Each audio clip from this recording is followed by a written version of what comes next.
Hello दोस्तों, NB explain channel में आप सभी का स्वागत है।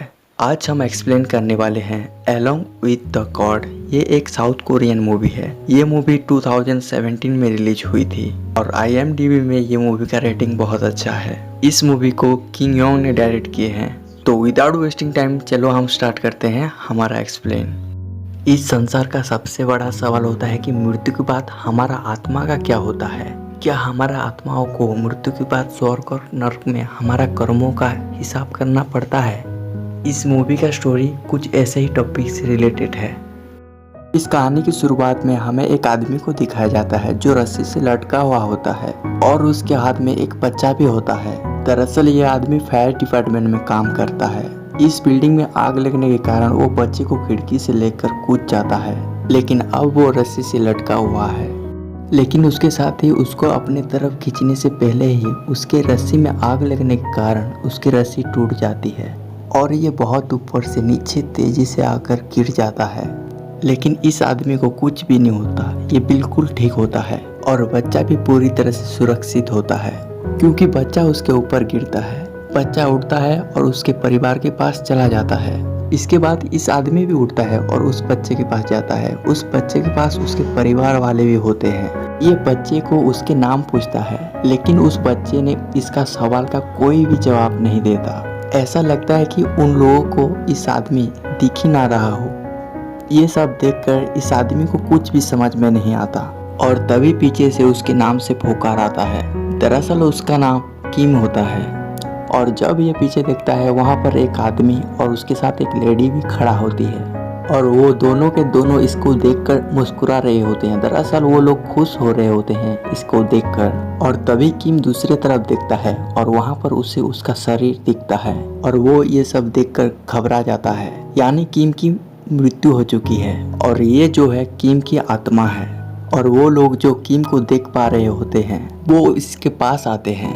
वो किम के कार्ड को देखकर बहुत खुश हो जाते हैं और वो उसे कहते हैं कि तुम एक पैरागन हो। ये जो पैरागन है इसका मतलब है एक आदर्श आत्मा जो हर किसी के पास नहीं होता। वो किम को बताते हैं कि तुम्हें 7 अलग अलग ट्रायल से गुजरना होगा और ये सब तुम्हें 49 दिन के अंदर ही करना होगा। और अगर तुम ये ट्रायल्स को तुम पास कर लेते हो 49 दिन के अंदर तो तुम्हें एक दूसरी बॉडी मिलेगी पुनर्जन्म के लिए, यानी कि वो फिर से धरती में दोबारा जन्म ले पाएगा। इसके बाद वो किम को अपने बारे में बताते हैं। वो बताते हैं कि हम दूत हैं, यानी कि गार्डियंस एंजल्स। दरअसल यहाँ पर 3 गार्डियंस एंजल होते हैं, जिनमें से 2 धरती पर होते हैं जो आत्मा को यहाँ से दूसरी दुनिया पर लेकर जाते हैं। जो तीसरा एंजल जो इन लोगों का बॉस होता है वो उस जगह जाता है जहाँ पर इंसान का अंतिम संस्कार होता है।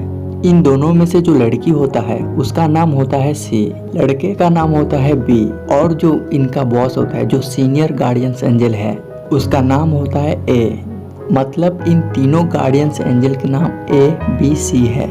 किम अभी भी अपनी मौत को लेकर घबराहट में होता है। वो अपने मॉम से मिलने के लिए जाना चाहता है, लेकिन वो गार्डियंस एंजल उसे बताते हैं कि तुम मरने के बाद तुम धरती पर इधर उधर नहीं घूम सकते। और तभी ठीक आसमान में एक पोर्टल खुलता है, जैसे डॉक्टर स्ट्रेंज मूवी में खुलता है। दरअसल वो पोर्टल दूसरे दुनिया में जाने के लिए होता है और किम की आत्मा उसके अंदर चली जाती है। और अगले पल हमें ये दिखाया जाता है कि किम दूसरे दुनिया पर पहुंच चुका होता है। वहाँ पर उसी की तरह कई सारे आत्मा होते हैं, लेकिन सबसे ज्यादा रेस्पेक्ट वहाँ पर किम को ही मिलता है क्योंकि वो एक पैरागन आत्मा होता है, यानी कि पवित्र आत्मा होता है। लेकिन किम को अपने आप को पवित्र साबित करने के लिए 7 अलग अलग ट्रायल से गुजरना होता है। यहाँ पर उसके साथ वो तीनों गार्डियंस एंजल्स भी होते हैं। यहाँ पर उसका पहला ट्रायल्स होता है। उसका पहला ट्रायल्स का नाम होता है हेल ऑफ मर्डर। यहाँ पर उन लोगों को पेश किया जाता है जो किसी का मर्डर किया हो या फिर जिसकी वजह से कोई मरा हो। किम जब नीचे देखता है वहाँ पर उबलता हुआ लावा दिखता है जिसमें हजारों लाखों आत्माएं फंसे होते हैं पहले से ही, जो अपने सजा भुगत रहे होते हैं। इसके बाद हमें गॉड ऑफ मर्डर को दिखाया जाता है। गॉड ऑफ मर्डर के पास 2 एम्प्लॉयज बैठे होते हैं, जिसमें से एक एम्प्लॉय बोलता है कि आज से कई साल पहले एक बिल्डिंग में आग लग गई थी जहाँ पर किम का एक साथी फंस गया था। वो चाहता तो उसकी जान बचा सकता था, लेकिन वो अपने सेफ्टी देखी, इसके वजह से उसकी जान चली गई। वहीं पर बैठा हुआ दूसरे एम्प्लॉय बोलता है कि ये एक मर्डर है, इसके लिए किम को 50 सालों तक धधकता हुआ लावे में डाल देना चाहिए। ये सब बातें सुनकर गॉड ऑफ मर्डर कहते हैं कि तुम्हें उनसे इज्जत से बात करना चाहिए, क्योंकि वो एक पैरागन है। पैरागन यानी कि एक पवित्र आत्मा। वही एम्प्लॉय फिर से बोलता है कि 5 साल की सजा एक पैरागन के लिए 50 साल के बराबर है। इन्हें 5 साल की सजा देनी चाहिए। यहाँ पर guardian angels A, B, C भी होते हैं। ये सब बातें गार्डियन एंजल A सुन के कहते हैं कि आपको इस बात पर नजर डालने चाहिए कि उस रात को हुआ क्या था। दरअसल उसके साथी एक पत्थर के नीचे फंस गया था। किम पत्थर को उठाने की कोशिश कर रहा था, तभी किसी की मदद की आवाज आई और ठीक तभी उसके साथी कहता है कि तुम इस पत्थर को उठा नहीं पाओगे, ये बहुत भारी है, तुम उस आदमी की जान बचाओ। और किम इसीलिए उस आदमी को बचाकर वहां से ले जाता है। उस रात में किम 8 लोगों की जान बचाई थी। हालांकि वो अपने साथी को भी बचाने के लिए अंदर जाना चाहता था, लेकिन तब तक पूरी की पूरी बिल्डिंग गिर चुकी थी, जिस वजह से उसके साथी का मृत्यु हो गई। ये सब सुनने के बाद किंग ऑफ गॉड कहते हैं कि किम बेकसूर है। फाइनली उसे छोड़ दिया जाता है। अब ये चारों के चारों किम के अगले ट्रायल्स के लिए जाते हैं नाव से। उसका अगला ट्रायल होता है गॉड ऑफ इंडोलेंस के आगे। यहाँ पर जो ट्रायल्स होता है वो आलसी लोगों के लिए होता है, जो लोग अपने काम को अच्छे तरह से नहीं करते। किस इंसान ने किस तरह की जिंदगी जी है, यहाँ पर उन लोगों का ट्रायल्स होता है। यहाँ पर किम उन लोगों को पूछता है कि तुम मेरे मदद क्यों करना चाहते हो। एंजल सी उसे बताते हैं कि किम यमरा यानी कि यमराज उन तीनों से वादा किए हैं, अगर उन्होंने 49 आत्मा को पुनर्जन्म लेने में मदद की तो उन्हें भी दोबारा पृथ्वी में जन्म लेने के लिए मिलेगा। लेकिन ये तीनों गार्डियंस एंजल किसी भी आत्मा को पुनर्जन्म दिलाने में 49 दिन से ज्यादा वक्त नहीं ले सकते। यानी कि जब कोई आदमी मर जाता है तो 49 दिन के अंदर 7 ट्रायल्स पार करवाना होगा उस इंसान की आत्मा को, और ऐसा कोई नॉर्मल आत्मा से नहीं हो सकता, सिर्फ पैरागन के साथ ऐसा हो सकता है। और किम एक पैरागन आत्मा होता है जो 49 दिन के अंदर इस 7 ट्रायल्स को आराम से पास कर सकता है। इससे पहले भी ये लोग 47 आत्मा को इन 7 ट्रायल से पास करवा चुके होते हैं और किम इनके 48वें आत्मा होता है। किम उन्हें बताता है कि मैं दोबारा से धरती पे जन्म लेना नहीं चाहता, लेकिन एंजल ए उसे कहते हैं कि ये तुम डिसाइड नहीं कर सकते, ये सिर्फ यमराज ही डिसाइड कर सकते हैं। अब ये चारों के चारों गॉड ऑफ इंडोलेंस के पास जाते हैं, जहाँ पर किम का दूसरा ट्रायल्स होता है। और यहाँ पर गॉड ऑफ इंडोलेंस को किम के जिंदगी का सभी कामों दिखाया जाता है कि कैसे वो अपने जिंदगी को रिस्क में डालकर किसी दूसरे के जिंदगी को बचाए। ये सब देखकर गॉड ऑफ इंडोलेंस बहुत ज्यादा इम्प्रेस हो जाते हैं। वो किम को कहते हैं कि तुम्हारी तो मूर्ति बनाना चाहिए, तुमने ये सब काम कैसे कर लिए। किम गॉड ऑफ इंडोलेंस को बताता है कि ये सब काम मैंने पैसों के लिए किया था। किम से ये बात सुनकर गॉड ऑफ इंडोलेंस बहुत गुस्सा हो जाते हैं। वो किम को कहते हैं कि तो पैसा तुम्हारे लिए भगवान है, तुम पैसों को अपने भगवान चुनने के लिए तुमको सजा जरूर मिलेगी। वो पानी के ऊपर लकड़ी के एक प्लेटफॉर्म पर खड़ा होता है जो पीछे खिसकना शुरू हो जाता है। ठीक तभी किम झरने के नीचे देखता है, वहाँ पर लाखों आत्माएं होते हैं। उन सभी आत्मा को बहुत बुरी तरह से सजा मिल रही होती है और इससे पहले कि वो भी वहाँ पर गिर जाता, एंजल ए और एंजल बी उसे पानी में कूदकर बचा लेते हैं। वो गॉड ऑफ इंडोलेंस को बताते हैं कि किम ने अपने जिंदगी में कभी भी आराम नहीं किया। उसने दिन रात मेहनत की, उसने गाड़ी चलाई, उसने सफाई की, उसने फायर ब्रिगेड की काम भी किया। हालांकि वो इतनी मेहनत पैसों के लिए कर रहा था, लेकिन उसे पैसे अपने लिए नहीं चाहिए थी, बल्कि अपने बीमार माँ का इलाज के लिए चाहिए था और अपने छोटे भाई को पढ़ाने के लिए चाहिए थी।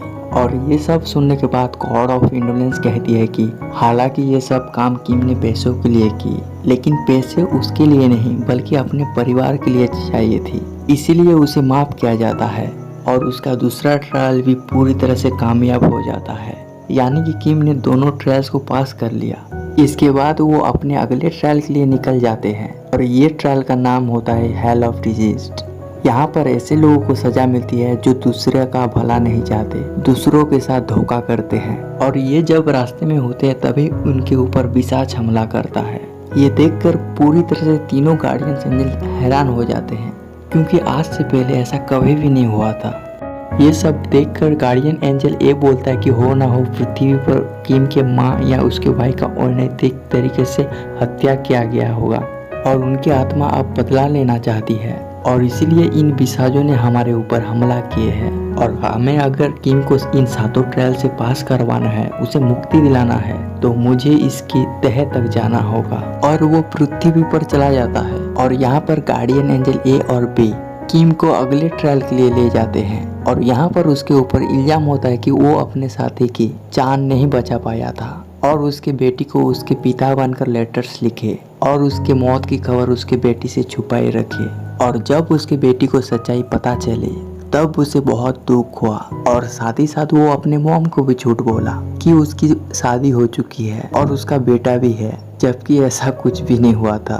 दरअसल किम ने 15 साल पहले घर छोड़कर चला गया था और पिछले 15 साल से वो कभी भी घर नहीं गया। यहाँ पर किम को इन दोनों झूठ के वजह पूछे जाते हैं, लेकिन वो कोई भी जवाब नहीं देता।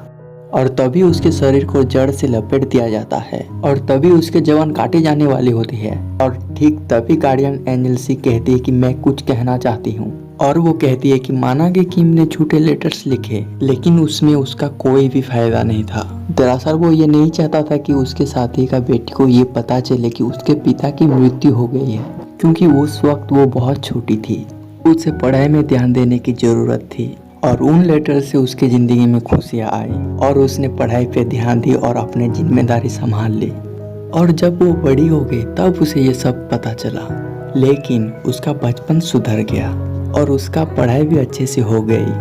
और यहाँ पर आई बात, उसने अपने मॉम को झूठे लेटर्स लिखे क्योंकि उसकी मॉम बहुत ज़्यादा बीमार थी। और जब उसकी मॉम को ये बात पता चला कि उसके बेटे की शादी हो चुकी है और उसका एक बच्चा भी है, तब उसकी मॉम बहुत जल्दी रिकवर हो गई। यहाँ पर हमें ये पता चलता है कि किम ने जितने भी झूठ बोले थे वो अपने लिए नहीं बल्कि अपनों के लिए ही बोले थे। ये सब सच जानने के बाद उसके ऊपर जितने भी दोस्त थे सबके सब खारिज कर दिया जाता है। वहीं हमें धरती पर गार्डियन एंजल ए को दिखाया जाता है।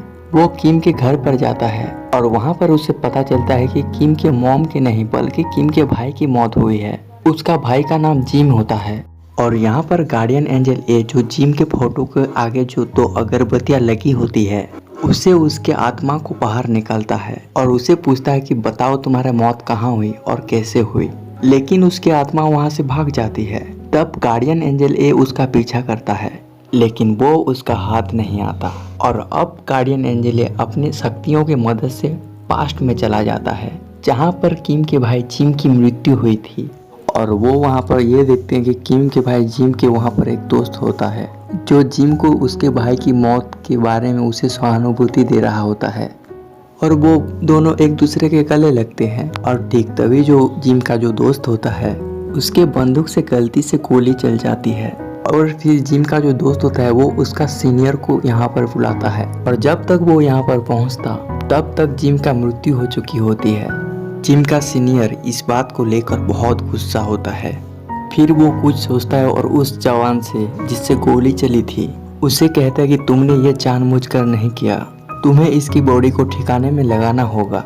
एक्चुअली वो इसलिए वो ऐसा करता है क्योंकि अगले महीने उसका प्रमोशन होता है और अगर उसके सीनियर ऑफिसर को ये सब बारे में पता चल गया कि उसके बैटालियन में ऐसा कुछ हादसा हुआ है तो उसका प्रमोशन रुक जाएगा, इसलिए वो ऐसा करता है। फिर किम के भाई जिम की लाश एक जंगल में दफना देते हैं, उसका अंतिम संस्कार भी नहीं करते। और एक बात किसी को ये भी नहीं पता कि जिम को कहाँ पर दफनाया गया है। अगले दिन जिम के घर पर मिलिट्री वाले आते हैं और उसके माँ को कहते कि कल रात तुम्हारा बेटा जो उसके जॉब छोड़कर कहीं चला गया, अगर वो तुम्हें कांटेक्ट करने की कोशिश करे तो हमें उसके बारे में बताना।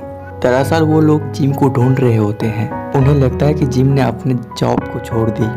वहीं हमें दूसरी तरफ ये दिखाया जाता है कि जिम की आत्मा को गार्डियन एंजल ए लगातार ढूंढ रहे होते हैं और फाइनली उसे ढूंढ लेते हैं और एक बिल्डिंग के शिकंजे में उसे फंसा लेते हैं। और वो उसे कहते हैं कि तुम्हें ये सब बंद करना होगा, प्लीज मेरे साथ चलो ताकि तुम्हें मैं मुक्ति दिला सकूं और पुनर्जन्म मिले। जिम ये सब बातें सुनकर गार्डियन एंजल ए को बोलता है कि भाड़ में गया पुनर्जन्म, मैं उन दोनों से बदला लेना चाहता हूँ। गार्डियन एंजल ए उसे बताते हैं कि अगर तुमने मेरे साथ उस दुनिया पर नहीं गए जहाँ पर मरने के बाद जाया जाता है तो तुम्हारे भाई को कभी भी मुक्ति नहीं मिलेगी। जिम ये बातें सुनकर कहता है कौन भाई? वो भाई जो 15 साल पहले हमें छोड़ के चला गया था। मैं किसी भाई को नहीं जानता और ना ही मैं तुम्हारे साथ वापस जाऊंगा। मैं उन दोनों से बदला लूंगा, क्योंकि जिस समय वो मुझे दफना रहे थे उस समय मैं जिंदा था। उन्होंने मुझे जिंदा ही दफना दिया था। ये सब सुनने के बाद गार्डियन एंजल ए जिम को अपने साथ ले जाता है और वो उसे दिखाते हैं कि उसका वो दोस्त जिससे गलती से गोली चल गई थी, वो बहुत सारा दारू पीकर उसके घर पर जाता है और उसके मॉम को एक मैप देता है जिस पर रेड कलर का स्पॉट होता है। दरअसल वो जगह होता है जहाँ पर जिम को दफनाया गया था और वो ऐसा इसलिए करता है क्योंकि वो जिम को बहुत प्यार करता था और उसका वो एक अच्छा दोस्त भी था और अब वो पश्चाताप के आग पर जल रहा है। इसके बाद वो डिसाइड करता है सुसाइड करने के लिए। इसके बाद वो एक सुनसान जगह जाता है और अपने गले में फंदा डाल देता है और लटक जाता है। जिम से ये सब देखा नहीं जाता क्योंकि वो मर रहा होता है। तभी वो गार्डियन एंजल ए को कहता है कि प्लीज उसकी मदद करो, पर गार्डियन एंजल ए कहते हैं कि मैं ऐसा नहीं कर सकता। वो उसे बोलते हैं कि इस दुनिया में जो जीवन और मृत्यु का जो चक्र है मैं उसे कंट्रोल नहीं कर सकता, ये हमारे रूल्स के खिलाफ है। इस बात से जिम को बहुत गुस्सा आता है और वो गार्डियन एंजल ए को कहता है कि प्लीज तुम उसे कैसे भी करके मदद करो, इसके बदले में तुम जो बोलोगे मैं करूँगा। फाइनली गार्डियन एंजल ए को ना चाहते हुए भी उसके रस्सी को काटना पड़ता है और इस तरह से जिम के दोस्त के जान बचा लेते हैं। और हमें दूसरी दुनिया में ये दिखाया जाता है कि किम अभी तक 3 ट्रायल्स पास करवा चुका होता है और अब उसका चौथा ट्रायल्स है, लेकिन चौथा और 5वां ट्रायल उसके ऊपर नहीं होता और ये ट्रायल्स होता है hell of injustice and hell of betrayal का। इसका मतलब किसी के साथ अन्याय एंड विश्वासघात करने का। और इन दोनों ट्रायल्स किम के ऊपर नहीं होते क्योंकि उसने अपने पूरी जिंदगी में ऐसा कुछ भी काम नहीं किया होता है। और अब उसका 6वां ट्रायल होता है और ये ट्रायल होता है हेल ऑफ वायलेंस में। जब ये तीनों के तीनों हेल ऑफ वायलेंस में पहुंचते, वहां पर उसके ऊपर इल्जाम होते हैं कि एक बार उसने अपने छोटे भाई को बहुत बुरी तरह से मारा, जबकि उस दिन वो बीमार भी था, ना ही उसका दोनों गार्डियंस एंजल बी एंड सी के पास। इसी के कारण हेल ऑफ वायलेंस ने उसको सजा देते हैं। लेकिन इससे पहले कि वो उसे सजा देते, गार्डियन एंजल ए और सी जो कि अभी धरती पर होते हैं, जो किम के भाई जिम के साथ हैं, उनसे अपने शक्तियों से बात करते हैं और वो कहते हैं कि किम को सजा हो रही है। गार्डियन एंजल ए कहते हैं कि तुम फाइनल ऑडिट की मांग करो और जब ये सुनती है वो हैरान हो जाती है। उनके कहने पर उसे गॉड ऑफ वायलेंस से फाइनल ऑडिट की मांग करनी पड़ती है और ये सुनकर गॉड ऑफ वायलेंस भी खुद भी हैरान हो जाते हैं और वो कहते हैं कि तुमने फाइनल ऑडिट की मांग की है तो तुम्हारे मांग को पूरा किया जाता है। यहाँ पर जो इन्होंने मांग की है, इनका जो फैसला हो सबसे लास्ट ट्रायल में हो। अगर किम ने फाइनल ऑडिट में दोषी माना गया तो किम के साथ साथ इन तीनों को भी सजा मिलेगी। इसलिए फाइनल ऑडिट की मांग किसी भी एंजल नहीं करता, लेकिन इस बार इन्होंने फाइनल ऑडिट की मांग की है। अब ये दोनों के दोनों किम को लेकर अपने अगले ट्रायल यानी कि फाइनल ट्रायल के लिए आगे बढ़ते हैं। वहीं हमें ये दिखाया जाता है धरती पर गार्डियन एंजल ए ने किम के भाई जिम का अंतिम संस्कार अच्छे तरह से कर चुका होता है, इसीलिए जो उसका भयानक रूप होता है वो पूरी तरह से बदल चुका होता है और वो एक पवित्र आत्मा की तरह लग रहा होता है। वहीं दूसरी दुनिया में दिखाया जाता है किम को जो कि अपने आखिरी ट्रायल जिसका नाम फाइनल इम्पैरिटी है उसके लिए बढ़ रहे होते हैं। ये एक रेगिस्तान से गुजर रहे होते हैं और तभी एंजल सी किम को पूछते क्या तुमने सच में अपने माँ को मारने की कोशिश की थी। दरअसल यहाँ पर जो ट्रायल उसके ऊपर चलेगा उसके ऊपर आरोप होता है कि उसने 15 साल पहले अपने मॉम को मारने की कोशिश की थी। किम सच सच बताता है, हाँ मैंने ऐसा किया था क्योंकि मेरी मॉम बहुत ज्यादा बीमार थी और उस वक्त हमारे पास खाने के लिए पैसे भी नहीं थे। मैं अपने माँ को तड़प तड़प मरते हुए नहीं देख सकता था, इसीलिए मैंने उसे मारने की कोशिश कर रहा था। मैंने सोचा था कि पहले सबसे मेरे मॉम को मार दूंगा, उसके बाद अपने छोटे भाई को, क्योंकि धीरे धीरे वो भी भूख से बीमार हो रहा था, और उसके बाद मैं अपने आप को भी खत्म कर देता। लेकिन जब मैंने अपने मॉम को पीलो से उसके मुंह को दबाने की कोशिश कर रहा था तभी मेरा भाई पीछे से मेरे को डिस्टर्ब करने लगा। इस बात से मैं बहुत गुस्सा हो गया और मैंने उसे बहुत मारा। हालांकि वो बीमार था लेकिन उसको मारने के बाद मेरे दिल के अंदर गिल्ट आ गया और मैंने अपना घर छोड़ने का फैसला किया। और तभी से मैंने तय किया कि अब मेरे जिंदगी में अपने मॉम और मेरे भाई के लिए जीऊंगा। और उसके बाद मैंने कभी भी उनसे मिलने के लिए नहीं गया, बस मैं अपने मॉम के साथ खत के जरिए बात किया करता था। वहीं धरती पर हमें ये दिखाया जाता है कि किम के भाई जिम और गार्डियन एंजल ए जिम के आर्मी कैंप पे जाते हैं, जहाँ पर किम के मॉम भी आती है और उसके पास वो मैप भी होता है जो जिम के दोस्त ने उसके मॉम को दिया था, जिस मैप में उस लोकेशन को स्पॉट किया होता है जहाँ पर जिम के डेड बॉडी है और किम के वो सीनियर जो जिम के बॉडी को वहाँ पर दफनाया था। ये सब देखकर वो पूरी तरह से बौखला जाता है, मतलब घबरा जाता है। वो उसकी मॉम को धक्का दे देता है। जब जिम की आत्मा ये सब देखता है वो विशाल एक राक्षस की तरह बदल जाता है। इसके बाद वो अपने सीनियर को मारने का सोच रहा होता है और ठीक तभी वो आसमान में देखता है। वो देखता है अपना भाई किम दूसरी दुनिया में रेत पर धंसता ही जा रहा होता है और इसका कारण ये होता है यहाँ पर वो धरती पर अनैतिक काम कर रहा होता है। उसने अभी तक अपने भाई को माफ नहीं किया होता है। ये सब देखने के बाद जिम अपने सीनियर को नहीं मारता। वहीं हमें दूसरी तरफ किम को दिखाया जाता है जो अभी आफ्टर लाइफ वाला दुनिया में होता है, जहाँ पर उसका आखिरी ट्रायल होगा। वहाँ पर किंग यमोरा यानी कि यमराज भी होते हैं। अगर किम इस ट्रायल से पास हो जाता है तो उसको दोबारा से धरती पर जन्म मिल जाएगा। यहाँ पर उसके गुनाहों को बताया जाता है। उसे बताया जाता है कि तुमने अपने मॉम को मारने की कोशिश की थी, हालांकि तुम्हें उस वक्त ये लग रहा हो कि तुम्हारा माँ सो रही थी, लेकिन वो वक्त वो उठी थी, बल्कि वो मरने के लिए तैयार भी थी ताकि उसके बच्चे अपने जिंदगी आराम से काट सके, उन्हें उसके बीमारी का बोझ उठाना ना पड़े। जब किम को ये सब बातें पता चलता है तो उसे बहुत दुख होता है और किम यमराज से कहता है कि मुझे सजा दो, मैं सजा के हकदार हूँ। और यमराज के दूत उसके सजा सुनाने स्टार्ट कर देते हैं। इससे पहले कि उसे उसकी पूरी सजा सुनाते, यहाँ पर मिट्टी में जो किम के मॉम की बहुत बड़ी तस्वीर उठी होती है, जिसमें वो किम का पूरा पास्ट देख रहे होते हैं। उसमें उसकी मॉम का एक सपना देखते हैं, जिन सपनों में किम अपने मॉम से मिलने के लिए जाता है और वो अपने मॉम को सब कुछ सच सच बता देता है। लेकिन किम के मॉम ये कहते कि इसमें तुम्हारी कोई भी गलती नहीं है, मैं तुमसे कभी भी नाराज नहीं थी, मैंने तुम्हें कब का माफ कर दिया। यहाँ पर हमें पता चलता है कि किम के मॉम के दिल में किम के लिए कोई भी शिकायत नहीं है। हालांकि वो अपने मॉम से 15 सालों तक नहीं मिला, लेकिन 15 साल तक जो मेहनत की सिर्फ अपने मॉम के लिए और अपने भाई के लिए, वो पैसे कमाता था बस उनके लिए, ताकि उसके भाई पढ़ सके और उसके मॉम का इलाज हो सके। और ऐसा हुआ भी। यमराज ये सारे सच्चाई जानने के बाद किम को माफ कर देते हैं और किम के भाई भी उसे माफ कर चुका होता है, इसीलिए वो अपने 6th और 7th ट्रायल को पास कर चुका होता है। यमराज उसे कहते हैं कि अब तुम धरती में दोबारा से जन्म ले सकते हो। इसके बाद किम की आत्मा सच्चाई और पवित्रता से चमक उठती है। वो एंजल सी को थैंक यू कहता है और इसके बाद उसकी आत्मा यहाँ से गायब हो जाती है। वहीं धरती पर किम के भाई जिम को दिखाया जाता है, जिनके सामने एंजल ए और बी होते हैं और उनके हाथ में एक कार्ड होता है और ये कार्ड होता है पैरागॉन का। यानी यहाँ पर हमें ये पता चलता है किम के भाई जिम भी एक पैरागॉन है, एक पवित्र आत्मा। और इन एंजल्स को 49 दिन के अंदर और एक आत्मा को जस्टिस दिलाना होगा, यानी कि उसका पुनर्जन्म करना पड़ेगा। इसके बाद इन सबको भी पुनर्जन्म मिल जाएगा। और लास्ट सीन में हमें ये दिखाया जाता है किम के भाई जिम को वो दूसरी दुनिया में ले जाते हैं, उसे भी मुक्ति दिलाने के लिए। अगर उन्होंने जिम को आज़ादी दिला दी यानी कि पुनर्जन्म दिला दी तो इन सब के सब मुक्त हो जाएंगे और कहानी यहीं पर ख़त्म हो जाती है। और एक बात, अगर आप सबको हमारे वीडियो पसंद आए तो लाइक कर देना और सब्सक्राइब कर देना। Thanks for watching.